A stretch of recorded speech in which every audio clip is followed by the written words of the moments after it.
आदाब, मैं नीता सिंह हाजिर हूं दुनिया भर की सोशियो पॉलिटिकल, स्ट्रैटेजिक और इकोनॉमिक इश्यूज पर खास प्रोग्राम लेकर दुनिया में आए। हमारे इस खास प्रोग्राम में आज बात करेंगे प्राइम मिनिस्टर के फ्रांस दौरे के सिग्निफिकेंस यानी अहमियत।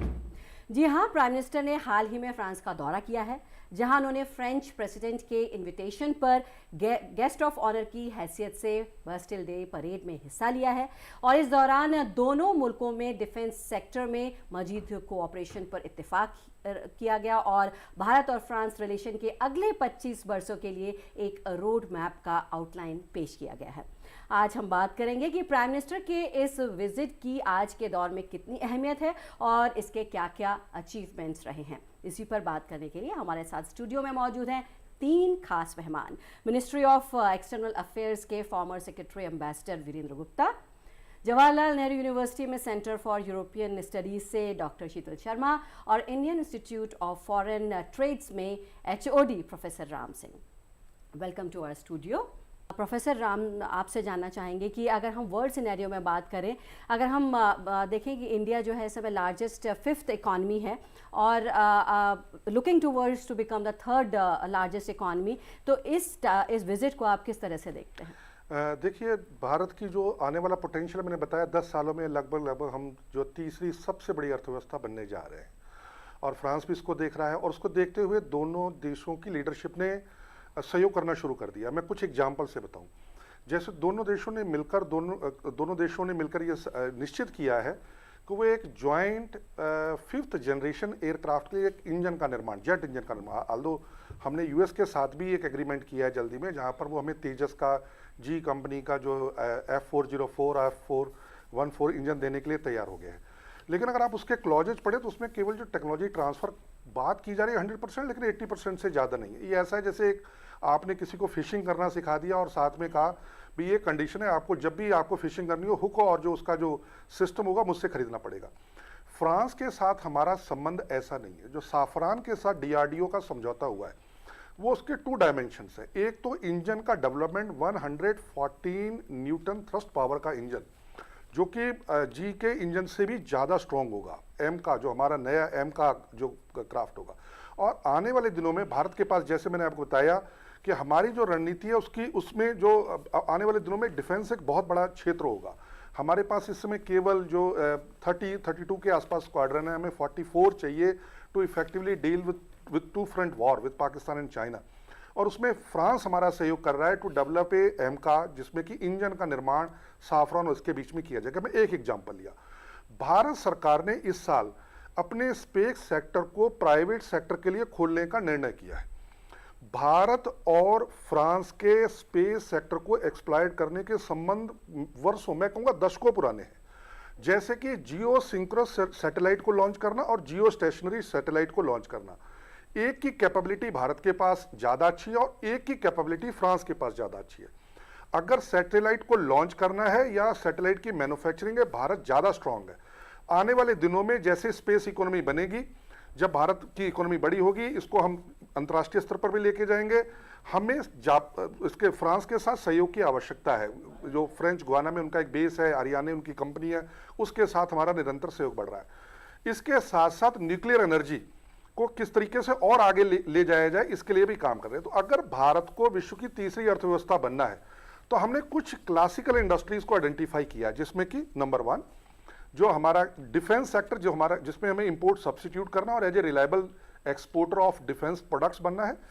इसके साथ साथ न्यूक्लियर एनर्जी, फार्मास्यूटिकल, इसके साथ साथ इंजीनियरिंग सेक्टर्स जो कि हमारे इलेक्ट्रॉनिक्स इससे रिलेटेड जो हैं, फिर capital goods and machinery, electrical components and all that, और ऑटोमोबाइल का क्षेत्र। ऐसे करीबन हमने 11-12 क्षेत्र आइडेंटिफाई किए हैं जो दुनिया के ट्रेड का लगभग 60-65% रिप्रेजेंट करता है। दोनों देश मिलकर इन क्षेत्रों में सहयोग बढ़ा रहे हैं ताकि जो उनकी आने वाली जो साझेदारी हो वो म्यूचुअल ट्रस्ट पर और एक दूसरे के प्रति रिस्पेक्ट पर और एक दूसरे के प्रति सम्मान पर आधारित हो, जिससे कि जो उसके फ्रूट्स हैं आने वाले दिनों में दोनों देशों के उनकी जनता को मिले।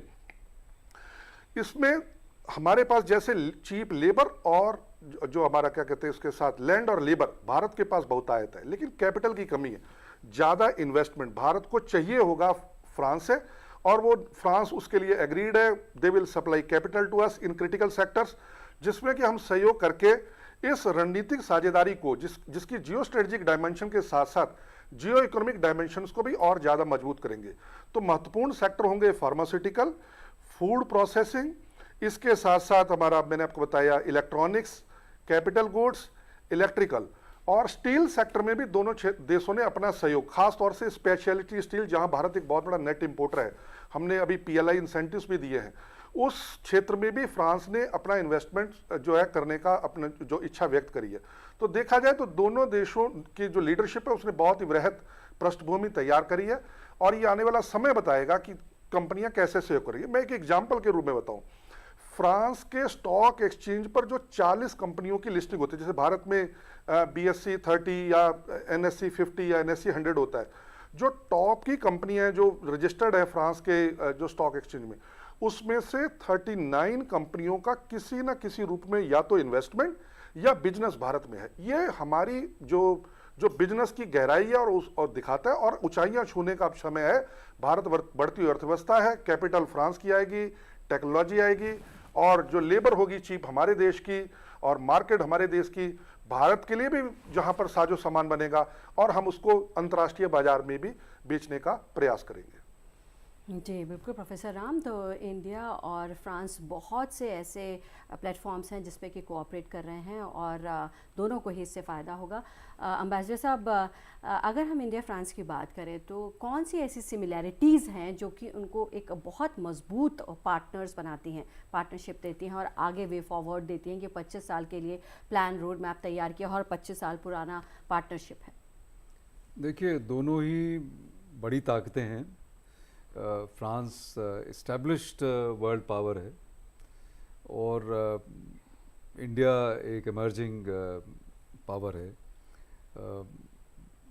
इकॉनमी बहुत तरक्की तेज़ी से कर रही है। तो ऐसी हालत में एक ब्रॉड कॉन्स्ट्रक्ट अगर देखा जाए तो एक तरफ वेस्टर्न अलायंस है, चाहे कोई भी नाम दें, नेटो करें या वेस्टर्न अलायंस, और दूसरी तरफ रशिया है और रशिया के साथ चाइना इकट्ठा है। तो ये जितने भी वेस्टर्न कंट्रीज़ हैं उनकी ये कोशिश है कि इंडिया जो बीच में खड़ा हुआ है उसको अपनी तरफ कैसे खींच लें। तो एक तो ये वजह है कि आप पहले देखें, अमेरिका ने बड़ी आवभगत करी और बड़े अच्छे रिलेशनशिप करना चाह रहा है, फ्रांस भी है और बाकी सारे वेस्टर्न कंट्रीज़ वही क्यों लेते हैं। इंडिया की एक बढ़ती हुई इकोनॉमी, इंडिया का बढ़ता हुआ मार्केट, सिर्फ सिविलियन मार्केट नहीं बल्कि डिफेंस की जो रिक्वायरमेंट्स हैं, लेकिन ये सब देशों का है। लेकिन फ्रांस में एक अलग बात है जो कि अच्छी बात है कि बाकी लोगों में एक बनावटीपन है। फ्रांस ने हमारे साथ हमेशा सच्चाई से हमारे साथ खड़े रहे। अब 98 की बात करें, 98 में फ्रांस हमको कोई बहुत बड़ा डिफेंस सप्लायर नहीं था, ना ही राफेल की बात चल रही थी, लेकिन उसके बावजूद भी अब ये इंडिया ने न्यूक्लियर वेपन एक्सप्लोड किया पोखरा में, तो सारे के सारे वेस्टर्न कंट्रीज जिनकी कोई औकात भी नहीं है, कनाडा और ऑस्ट्रेलिया, वो तो बहुत छोटे छोटे कंट्रीज हैं, तो ये कंट्रीज भी बहुत शोर मचाने लगे जी। बाकी अमेरिका नाराज हो तो मुझे समझ में आता है, लेकिन सबसे ज्यादा तो ये कंट्रीज। फ्रांस ने नहीं बोला, फ्रांस आपको आपके अंडरस्टैंडिंग दिखाई हमको।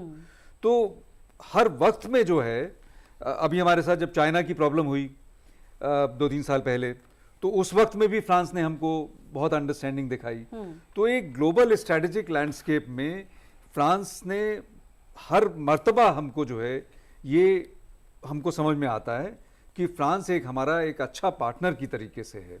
तो फ्रांस और इंडिया के रिलेशनशिप अच्छे रहेंगे तो उससे मेरा ख्याल है दोनों देशों को फायदा है। दोनों देशों की एक जो स्ट्रेटेजिक इंटरेस्ट है वो सर्व होता है। और बायलैटरल तो जिक्र हुआ ही कि बायलैटरल हम दोनों जो है एक डाइवर्सिटी से दूसरे देशों पर भी एक असर जाता है ना, कि जो हमारे ट्रेडिशनल डिफेंस सप्लायर्स हैं उनको अगर ये पता चले कि नहीं, इंडिया फ्रांस से भी खरीदने के लिए तैयार है, तो इससे जो है हमको अपने जो सौदे हैं वो अच्छे तरीके से हम उसको नेगोशिएट कर सकते हैं। दूसरी बात, फ्रांस जो है, जैसा प्रोफेसर साहब ने बताया कि आई थिंक जितने हमारे डिफेंस सप्लायर्स हैं उनमें फ्रांस सबसे ज़्यादा विलिंग है and ready to collaborate with us for joint manufacturing. तो मेक इन इंडिया, इंडिया में मैन्युफैक्चरिंग सेक्टर डेवलप हो, हम जितनी चीज़ों की हमको ज़रूरत है वो हम खुद बनाएं। ये एक बहुत फ़ायदे की चीज़ नहीं है, बल्कि मैं समझता हूँ बहुत ज़रूरी है, क्योंकि हमारी इतनी रिक्वायरमेंट्स हैं कि हम सिर्फ इंपोर्ट पे जो है वो बसर नहीं कर सकते। तो इसलिए हमारे लिए ये बहुत अहम मुद्दा है कि हम जिस कंट्री से डिफेंस का रिलेशनशिप हमारा हो, जिससे हम डिफेंस सप्लाईज लें, वो हमको आगे आने के वक्त में हमारे साथ मिल के हमको सपोर्ट करे मैन्युफैक्चरिंग के लिए। तो आई थिंक इस मामले में फ्रांस का हमारे साथ अच्छा रिलेशनशिप है जी। गोल्डी मीट मटन मसाले, जो आपके हाथ का मटन खाए जिंदगी भर आपका हो जाए। जहाँ जाए रिश्ते बनाए गोल्डी मसाले। तो बताया आपने कि किस तरह से फ्रांस और इंडिया का रिलेशनशिप है और कौन कौन सी सिमिलैरिटीज़ इनके बीच में है। डॉक्टर शीतल, अगर हम प्राइम मिनिस्टर की फ्रांस विज़िट की सिग्निफिकेंस की बात करें तो तमाम एरियाज़ हैं जहां पर कि कोऑपरेशन की बात हो रही है। अगर हम पीपल टू पीपल कनेक्ट की बात करें, अगर हम एजुकेशन की बात करें, कल्चरल डेवलपमेंट टाइज़ की बात करें, उसके बारे में आपसे समझना चाहेंगे किस तरह का इम्पैक्ट पड़ेगा। नीता, फिर से एक बार देखें कि नॉर्थ साउथ, ग्लोबल नॉर्थ और ग्लोबल साउथ की बाइनरी है या ईस्ट और वेस्ट की है। वेस्ट ईस्ट की तरफ देखता है तो किसकी तरफ देखेगा? जाहिर सी बात है कि इंडिया की तरफ देखेगा, क्योंकि ग्लोबल ईस्ट में या ग्लोबल साउथ में, अगर साउथ में, खैर चाइना को तो मैं नहीं कहूँगी, बट अगर इस तरफ की countries west versus the rest देखा जाए तो दो सबसे बड़े कंटेंडर्स हैं, एक तो चाइना है और एक इंडिया है। और अगर आप चाइना की परसेप्शन देखें बनस्बत इंडिया के तो बहुत ही सारी स्टोरी बदल जाती है। तो सबसे पहला जो हमारा कंटेंडर है या जिसको ट्रॉफी मिलनी चाहिए वो एक तरह से इंडिया है, जो हमारी डिस्कशंस में निकल कर आ रहा है। दूसरा कि आगे एजुकेशन सेक्टर या डायस्पोरा की बात। अब डायस्पोरा बहुत महत्वपूर्ण होता है, बहुत ही इंपॉर्टेंट, बहुत खास अहमियत रखता है किसी भी देश के रिलेशनशिप में। फ्रांस में हमारा जो डायस्पोरा है वो रीयूनियन आइलैंड जो उनका टेरिटरी है यहाँ पे काफ़ी तादाद में मौजूद है, और ये एक तरीके से कल्चरल कनेक्ट बनाता है। हालांकि लैंग्वेज हमारी तरफ से एक बैरियर रहा है, बट वो भी जो है वो धीरे धीरे इंग्लिश स्पीकिंग होने की वजह से काफ़ी एडजस्टमेंट होता है। और इंडिया जो है हमेशा से, अगर आप डायस्पोरा को देखें इंडिया का, और मैं पर्टिकुलरली यूरोपियन कंट्रीज़ की बात कहूँगी, क्योंकि यूएस तो वैसे इंग्लिश स्पीकिंग और काफ़ी मल्टीकल्चरल समझा जाता है, बट यूरोप की जो छोटे नेशंस हैं वहाँ पे भी कुछ कंट्रीज़ हैं जिसमें डायस्पोरा की बहुत तादाद है। यूके एक है, वो कॉलोनियल लिंक्स थे, बात अलग है। दूसरे नंबर पे आता है कि अगर हम कॉन्टिनेंटल यूरोप में देखें तो नीदरलैंड्स में हमारा हिंदुस्तानी सूरीनामीज जो हैं, जो ट्वाइस माइग्रेंट हैं, और फिर फ्रांस है या इटली या स्पेन, ये 3-4 कंट्रीज़ हैं जिसमें डायस्पोरा की अच्छा नंबर है। अब आप ये देखिए कि फ्रांस में जो इंडियन डायस्पोरा है, और डायस्पोरा की एक खासियत है, हमारे जो लोग हैं, हमारे भारतीय मूल के लोग हैं, इनको बड़ा लॉ अबाइडिंग समझा जाता है। ये वहाँ जाते ही वहाँ के होस्ट कल्चर में बड़े अच्छे से मिक्स हो जाते हैं, एडजस्ट हो जाते हैं, वहाँ के तौर तरीके सीख लेते हैं, और एट द सेम टाइम ये अपने को भी, अपने कस्टम्स, कल्चर, वैल्यूज़ को इंटैक्ट रखते हैं। तो एक बहुत ही प्यारा स्मूथ एडजस्टमेंट ट्रांजिशन होता है, जो कि बहुत ही अच्छा है होस्ट कंट्री के लिए भी और होम कंट्री वाले लोगों के लिए भी। तो हम प्रोलिफरेट करते हैं। इनफैक्ट अगर आप देखें तो जो साउथ एशिया से जितना भी, मैं साउथ एशियन रीजन से कहूँगी, जितना भी डायस्पोरा गया है, काफ़ी हद तक दूसरे देशों के लोग भी जो है अपने को इंडियंस आइडेंटिफाई करते हैं। तो इतना हद तक है कि आप समझ लीजिए कि इंडिया अपने को इंडियन कहलाना कितनी अहम बात है, कि आप अपना रिलीजन छुपा के, अपना नेशन छुपा के और अपने आप को इंडियन क्लेम कर रहे हैं। तो डायस्पोरा की बहुत अच्छी परसेप्शन है, और ये बहुत मैटर करती है कि कल्चरल कनेक्ट किस तरह बने।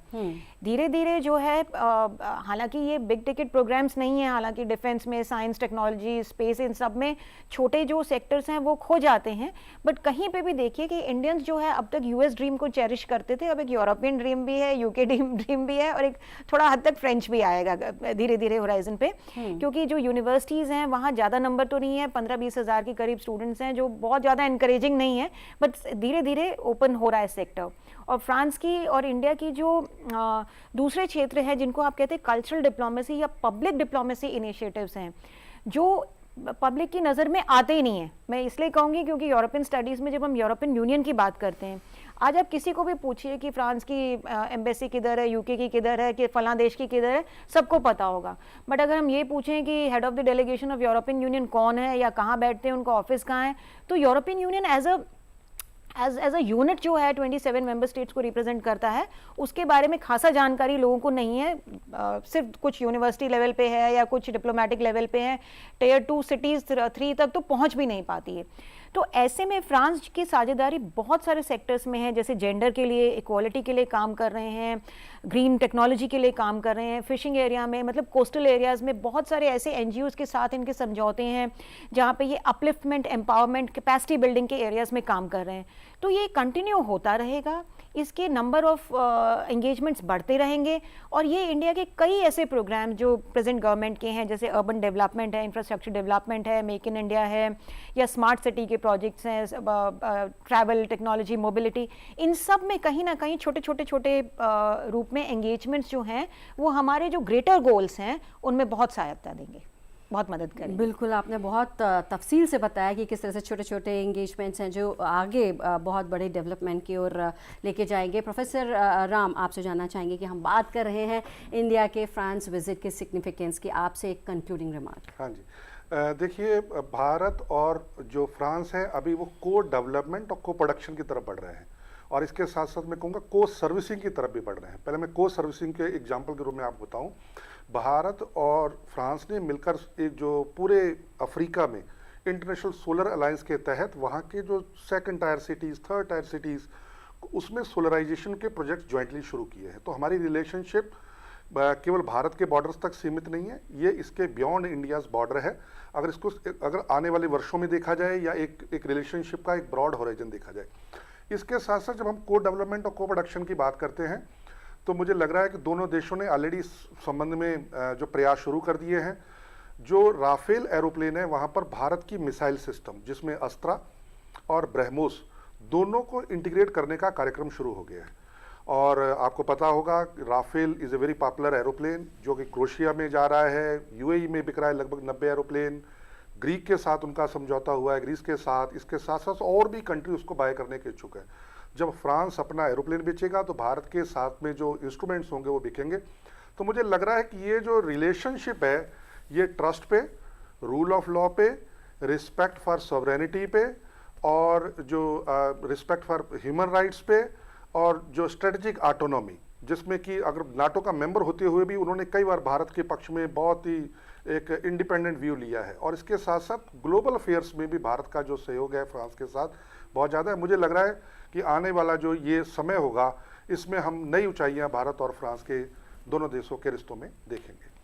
बिल्कुल, यही उम्मीद करते हैं। प्रोफेसर राम, एम्बेसडर वीरेंद्र, आपसे जानना चाहेंगे कि इस विजिट का पॉलिटिकल एंड स्ट्रेटेजिकल क्या सिग्निफिकेंस? भाई, इसका सिग्निफिकेंस ये है कि इंडिया की इज्जत बढ़ती है, कि इंडिया को बड़े बड़े मुल्क they are seeking India out. तो इंडिया को वर्ल्ड स्टेज पे अगर ज़्यादा बड़ा रोल मिलता है तो हमारी रिस्पॉन्सिबिलिटी भी बढ़ जाती है।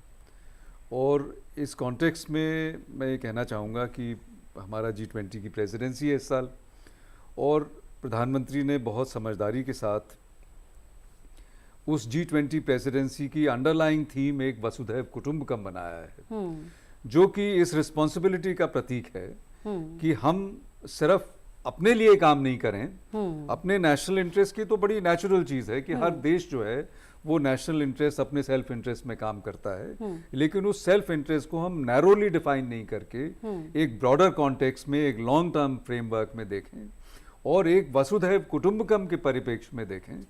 तो ये जो हमारी बढ़ती हुई रिस्पॉन्सिबिलिटी है, जो इन विजिट से नज़र आती है, हमारा इंडियन भी देखता है कि इंडिया इस पोजीशन में है आज कि इंडिया दुनिया को एक रास्ता दिखा सकता है। मैं जानबूझकर विश्व गुरु का एक टर्म इस्तेमाल किया गया है, वो मेरा ख्याल है थोड़ा बहुत प्रिजम्पचुअस है। इस वक्त हम विश्व गुरु हम अपने को नहीं मानना चाहिए, लेकिन हम आईना दिखा सकते हैं, रास्ता दिखा सकते हैं कि लड़ाई झगड़ों के बजाय, अपने नैरो स्वार्थ को करने की बजाय हम एक सही रास्ते पे चल के, एक वसुधैव कुटुंबकम के रास्ते पे चल के दुनिया की जो मुश्किलात हैं, दुनिया की प्रॉब्लम्स हैं, उनको सॉल्व करें और आगे बढ़ें। जी बिल्कुल। तो जिस तरह से कि एम्बेसडर साहब ने कहा कि वसुधैव कुटुंबकम की बात कही है कि सिर्फ अपने लिए ही नहीं बल्कि दुनिया को एक रास्ता दिखाएंगे। डॉक्टर शीतल, आपसे जानना चाहेंगे कि हम सिग्निफिकेंस की बात कर रहे हैं प्राइम मिनिस्टर की जो फ्रांस में विज़िट रही है उसकी, ना सिर्फ ये इंडिया या फिर फ्रांस के लिए इम्पॉर्टेंट है बल्कि इसका सिग्निफिकेंस वर्ल्ड वाइड भी है, आप क्या कहेंगे? इसका सिग्निफिकेंस नीता तीनों जगह है, इंडिया के लिए है, फ्रांस के लिए है, हमारी रीजन के लिए है और ग्लोबल लेवल पे है। अब किस तरीके से इंडिया फ्रांस हमने डिटेल में डिस्कस किया, जो कि प्रोग्रेसिव अपवर्ड मोमेंटम है। जो रीजन है हमारा, जिसमें कि काफ़ी हद तक हम वेस्टर्न पर्सपेक्टिव से देखें तो एशिया में चाइना है, इंडिया है, पाकिस्तान है, इधर ईस्ट एशिया के देश हैं और इधर रशिया है। अब आप इस सारे के सारे आधे ग्लोब को देखें तो इसमें मेजॉरिटी ऑफ द पॉपुलेशन तो आधे ग्लोब में है और काफ़ी हद तक डेवलपिंग से लेके डेवलप्ड सारी कंट्रीज़ और इवन अंडर डेवलप्ड कंट्रीज़ हैं। तो इन कंट्रीज़ के बीच में इंडिया का क्या रोल है? इंडिया जो है ग्लोबल लीडरशिप ले सकता है, जैसे ग्लोबल साउथ में। अभी एम्बेसडर साहब बता रहे थे G20 में हमारी क्या भूमिका है कि हम सिर्फ अपने इंटरेस्ट को ना देखें, सबके देखें। और इसमें प्रधानमंत्री जी ने बड़ा अच्छा किया कि उन्होंने कहा अफ्रीकन यूनियन को यूरोपियन यूनियन की तरह एक देश, एक एंटिटी की तरह इसमें देखा जाए और G20 में शामिल किया जाए। तो इनडायरेक्टली हम क्या है कि हम एक ऐसे लीडरशिप को अज्यूम करते हैं कि हम ग्लोबल साउथ की लीडरशिप ले रहे हैं और इसमें हम जो वो पिवोटल पॉइंट या नोडल पॉइंट हो जाएंगे जिसको कि वेस्ट आकर हमसे हमें उस लेवल पर देखता है, स्ट्रैटेजिक लेवल पे देखता है कि इंडिया में ये कैपेसिटीज़ हैं, इंडिया इनको लीड कर सकता है।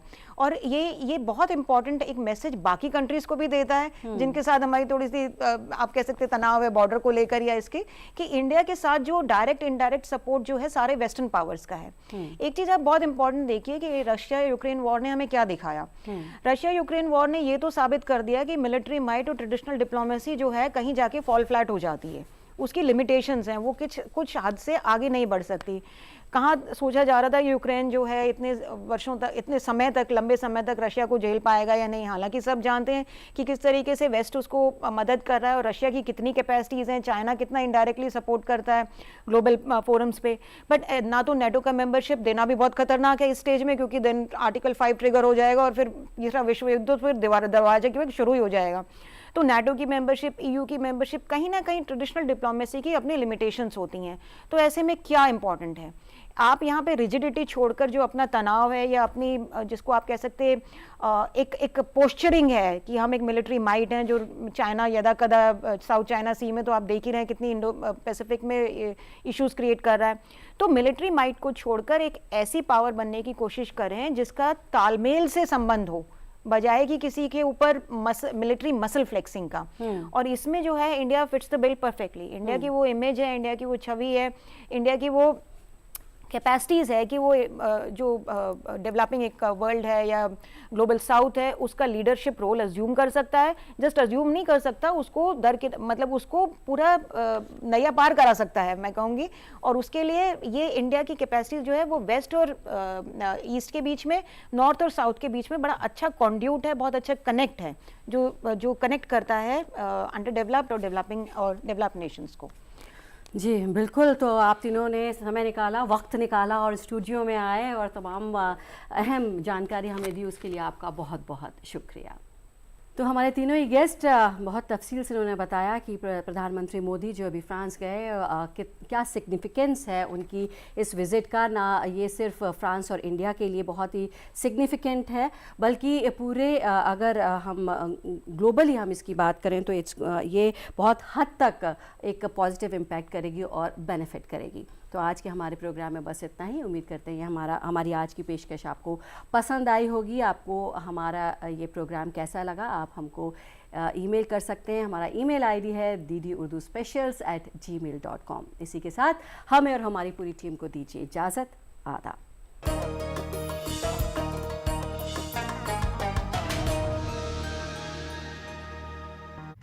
इतिहास में क्षमता है स्वयं को दोहराने की और वर्तमान को बदलने की। भारत के इतिहास में काला समय आया, ब्रिटिश राज का। मगर भारत के इतिहास में एक स्वर्णिम समय भी था। भारत के उस स्वर्णिम काल को जानने और फिर से जगाने के लिए देखिए सोने की चिड़िया, नया भारत नई उड़ान, हर शनिवार रात 7:30 बजे सिर्फ डी